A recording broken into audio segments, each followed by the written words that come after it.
So, next vlog is yung volleyball, no? Maganda yung volleyball nitong February. Itong darating na February kasi si Chang Abi at saka si Aragalang is nasa Cheritigo na. So, nagpalakas ng lineup itong Cheritigo at saka to si Soltones lumipat sa Akari. So, may mga team na nagpalakas dahil para matalo yung Creamline. Yung Creamline at saka yung Chocomucho at saka yung Signal, yun natatanggalin nila. Hindi natin alam kung maglalaro yung crush kong si Dakis, kung maglalaro pa ba sa Signal itong susunod na buwan. Sana naman. No, pero gumaganda yung volleyball. Gumaganda dahil yung F2, di ba na-disband na.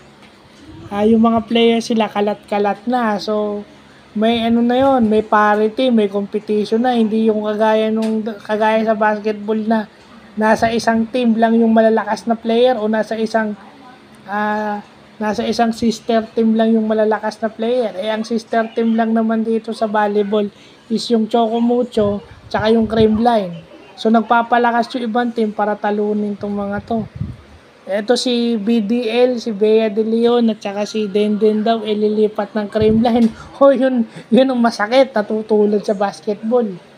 Dahil kung lumakas yung ibang team, yung Creamline nagpalakas din. Dahil pang naidagdag mo si Denden at saka si Bea de Leon, if ever sa Creamline sila mapunta, mas lalakas yun. Malakas na dati, mas lalakas pa.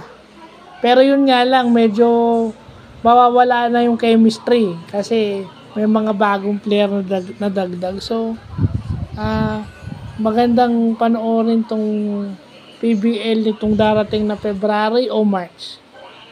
So, yun lang po.